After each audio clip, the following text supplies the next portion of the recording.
lot of single leg strength and a lot that's working closer to the ground. And you need to be more hip driven in some ways in your training to support how you lock your knee in.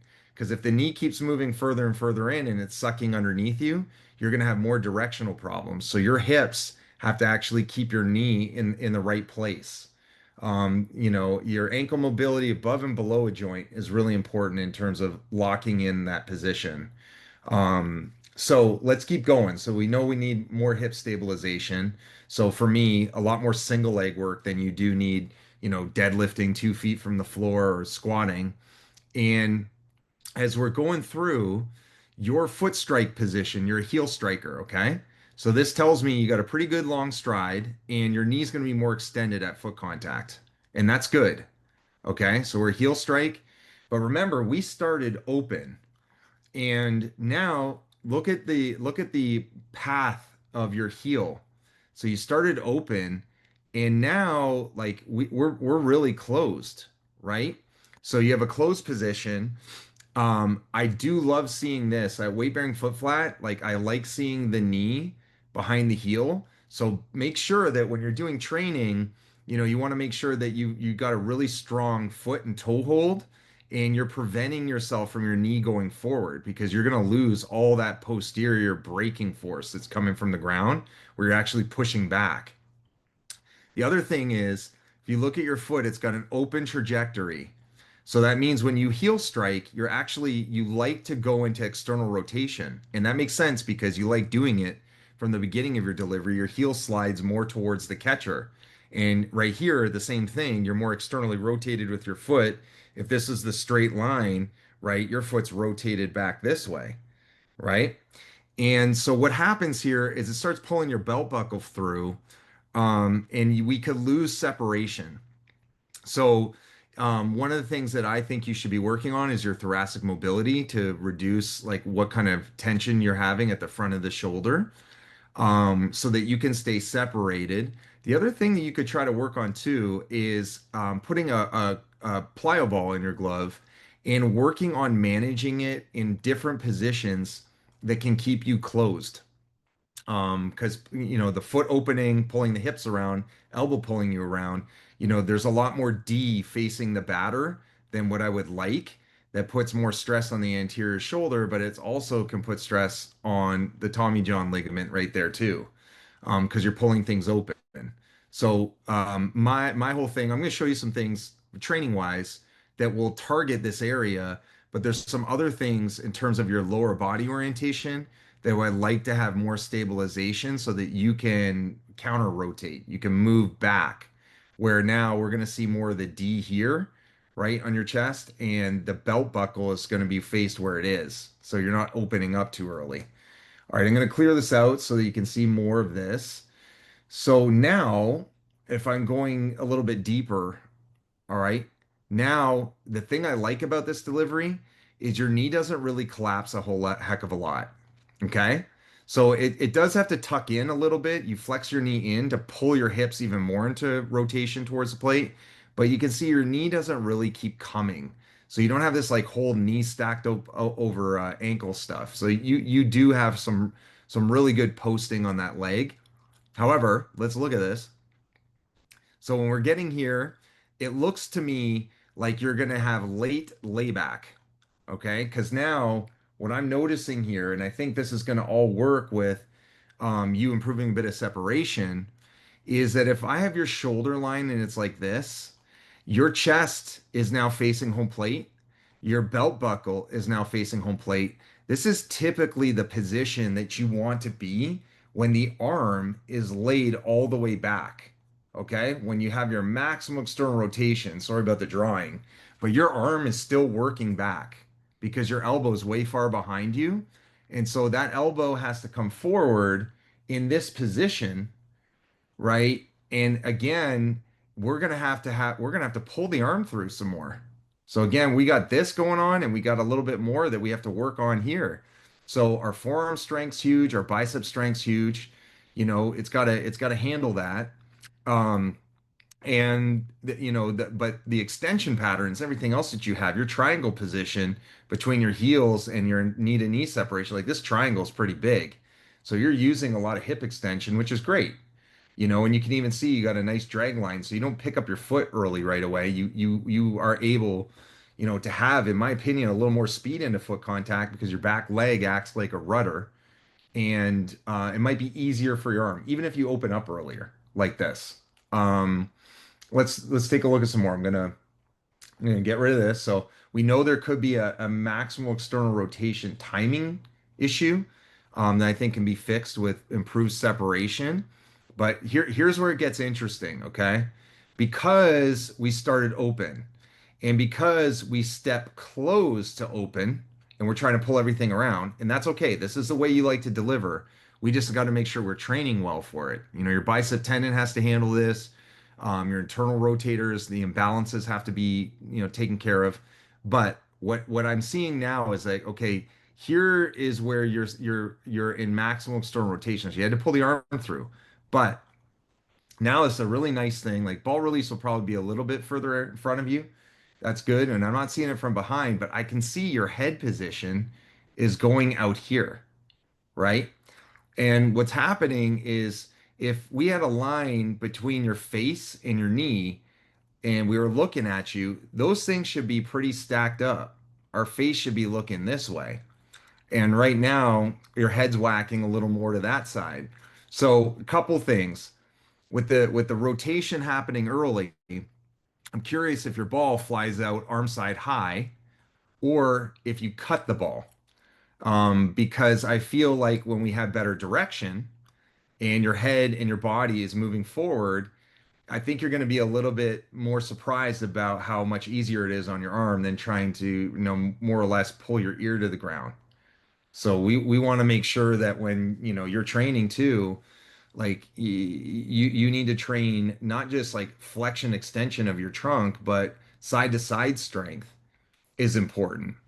So you need to be able to handle any changes that could take your center of mass down to the ground because that also has a pulling effect on your arm.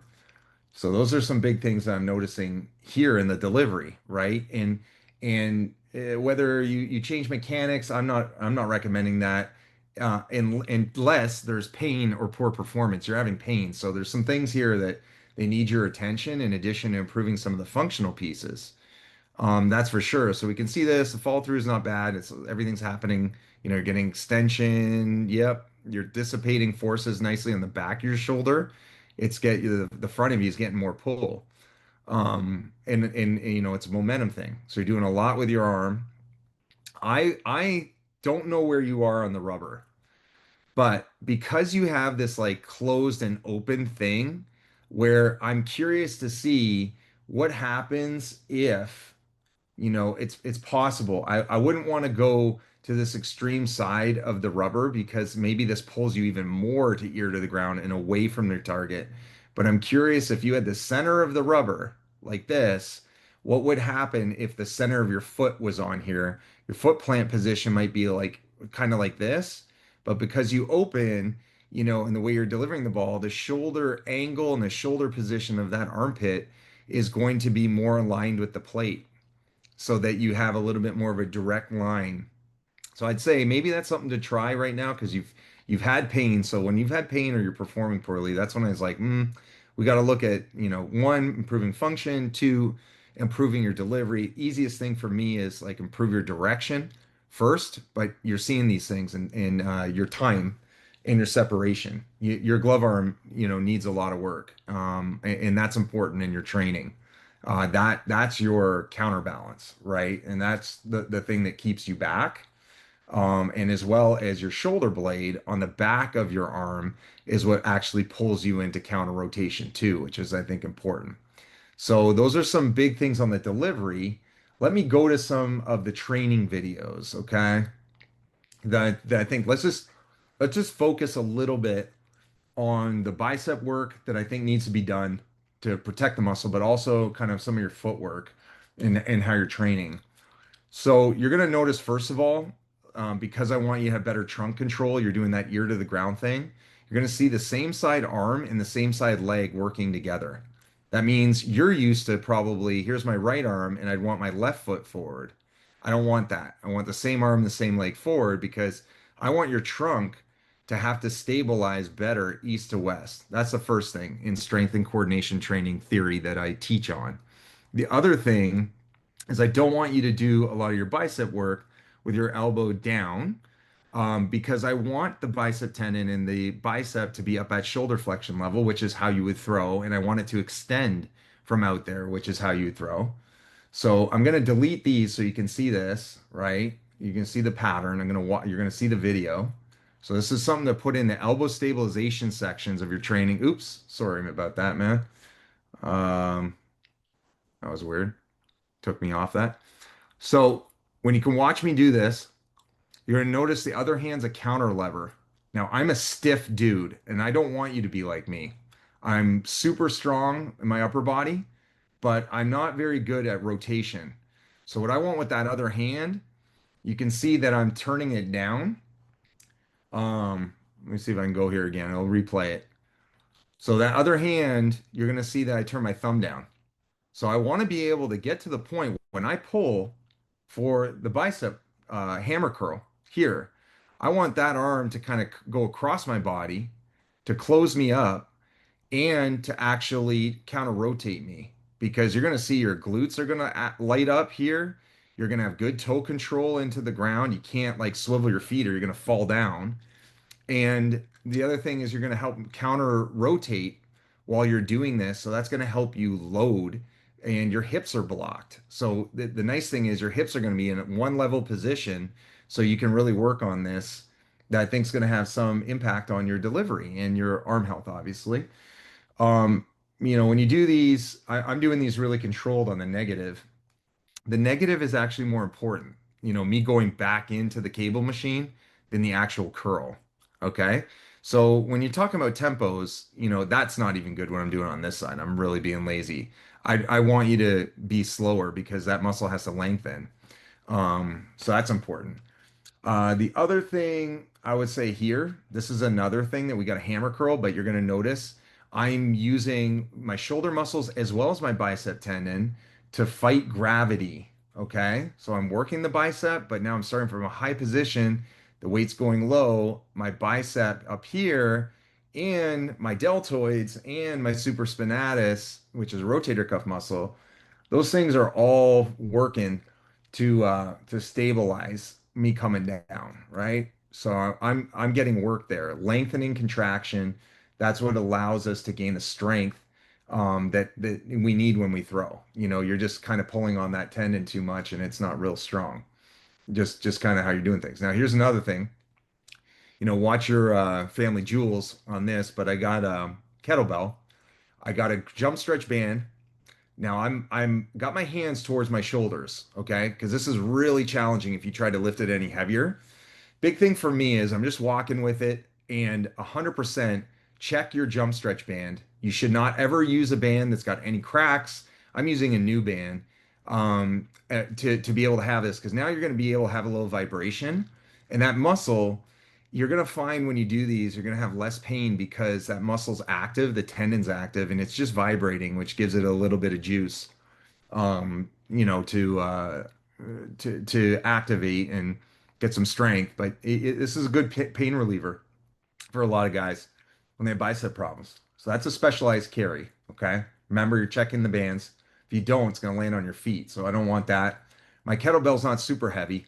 I say don't go any more at the beginning than 10% of your body weight. Make it kind of easy, until you get strong. Then you can be a sweaty dog like I am in there and get your work done. This one here, you're a low position type pitcher. So more of a ground warrior than a sky warrior. So for training wise, I knock out the leg. You do need this hip extension because this is something that you actually use. You could probably, for you, slide your foot out a little bit more so you don't have the knee ahead of ankle. But for me, like, here's your center of mass. I want that low towards the ground because that's the way you want to pitch. That's the way you want to move. So I want you definitely being stable and strong down there. But when you notice how I do the training, okay, I'm doing bicep and tricep work like in the air. All right. So this is very important because these are called yielding isometrics at the end and yielding exercises where I'm fighting gravity.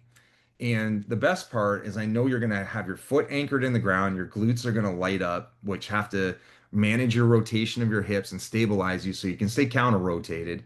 But tricep extension, well, what's preventing, the weights from going down to the ground, right? Like here's the weights, they want to go down, the gravity. Again, I'm using 10% of my body weight in each hand, and you should probably start lighter. But yeah, here it is, these biceps again in a position in which they operate under length and effect and go against gravity. So we want those things, pain-free, obviously. So we get those guys, and it's in your coordination pattern, which you're a low triangle, low position. So, this is an option for you, right? You can put in the elbow stabilization section of your training. The other thing is this. I don't want you to do too much shortening work. So my biceps turn on the whole time. This kettlebell's, going to be heavier than the one you're using. Again, 10% body weight to start. And I'm being pretty violent with this. I don't want you to be that quick. It's just because I have really strong forearms, okay?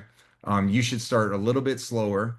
But now your bicep is turned on, but you have all this rotation of your forearm that your bicep tendon, we've been working up here, but your bicep tendon around the elbow is trying to manage a lot of rotation too. It's a huge stabilizer for the elbow. I think it's going to help you a lot more in terms of protecting the inner elbow.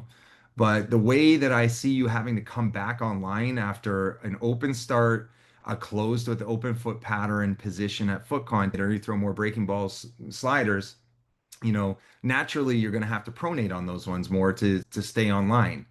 And even when you move to a different part of the mount position, the braking stuff might play a little bit easier for you, but you still on your fastball you're going to have to pronate to keep it in the zone. You don't still don't want the ball flying up arm side high, or you could be cutting the ball from what I'm seeing. So this is another thing to put into your elbow stabilization. When you go and do your arm care testing, you're going to look at a shoulder balance score, right? That's going to give you a ratio of your ER to your IR.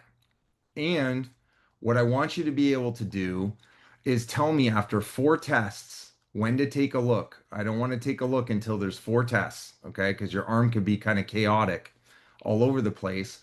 And we're going to determine, are you more this direction or are you more towards the ER direction? My gut tells me you're going to be more here, okay? And then there's one other thing I want you to do because my other belief is that you could be having a tight posterior capsule. So I'm going to clear my drawings here. Going to go back here and I'm going to pull up a video. I think I had it as a long video. And I'm going to send all these to you. It's posterior cuff, I think I had it called. I got to think about it. It's definitely a trigger point. Just bear with me for a second. Trigger point. Um, right here. This guy. I want you to watch this. I actually talk through it, and oh, it's good. A lot of people have been watching. It's got commercials on it through our app. So I'm using this. I'm creating trigger point pressure on the rotator cuff area, and also it's really close to the capsule, and I'm trying to get some kind of rebound relaxation right away. And then what you're going to notice is I pull my elbow up. Okay, so I'm putting pressure on it, and then I pull my elbow up before I make the move. And most people that do the sleeper stretch, they actually tend to impinge the shoulder. They jam the elbow down, right? Which is number one thing I don't love doing. And then what they do is they roll their body on top of their shoulder and they really pinch in on this area of the shoulder. They can create impingement. I don't love it. So what I do is I just kind of trigger it, get a little bit into the muscle belly of my rotator cuff, and then I pull up. So my elbow is pulled up off the ground. And the only thing, I got a hand underneath my elbow. The only thing that turns my shoulder down is this elbow. This elbow pushes a little bit on my hand to work on the posterior capsule. to be able to get more range of motion there because I feel like there could possibly, as part of your pathology of having bicep tendonitis, which might not be, but you're presenting anterior shoulder pain. One of the things is the position of which the head of your shoulder is in the shoulder socket. And if your capsule's really tight behind, which is very common in young players, and a lot with your delivery style, especially if your arm has to do a lot, there's a lot that the capsule has to do to keep it integrated so it gets tight. And it can put it in a weird position that can create more length on the front of the shoulder based on where it's being sucked into. So let's watch this a little bit. I'm gonna clear the drawing, so I showed you a little bit on positioning, but you're gonna notice as I do this, sorry, I'm talking through it a lot. I'm saying what you don't do, don't lean on it, that stuff. I think I talk about a little bit more here. Um, let's see, pressure on it. And then what I'm doing is I'm coming off of it and pulling and just, you know, kind of using just my elbow to pull it down. Pull it up, pressure, yeah, and then pull up off the ground and turn my elbow down, right? And, really side to side differences, we want to minimize them, but something even better to be able to give us, and it sounds like there's some PTs on your team that I'd like to be able to have happen is get them to check out your passive range of motion. This is PROM, all right, not AROM, which is active range of motion, which can be done with the arm care sensor and the arm care app. And what you want to see is, do you have GERD? All right. And GERD is something called glenohumeral internal rotation deficit. Big long word where it's like, hey, can I turn my hand down on one side versus the other the same, right? And you're always looking to see what does it look like on my non-throwing arm versus my throwing arm. It's not unusual that you have restriction on your throwing arm that can be more than 20 degrees. I'd like to see this be less than 20 degrees. That would be great from side to side in the same positions that you're testing, and physical therapists will know. But what I'm showing you here actually works on GERD. So, it's a double whammy to just do it as preventative and to also correct some stuff in there. Now, there's a lot of other things to look at, but um, I think that will get, a lot happening for you. And the other thing is I'm going to do is send you videos on your strength testing so that we can see, where your ER/IR imbalances are. So remember, for tests, text me. I'll shoot these videos to you so that you have them. And yeah, man, let's get it.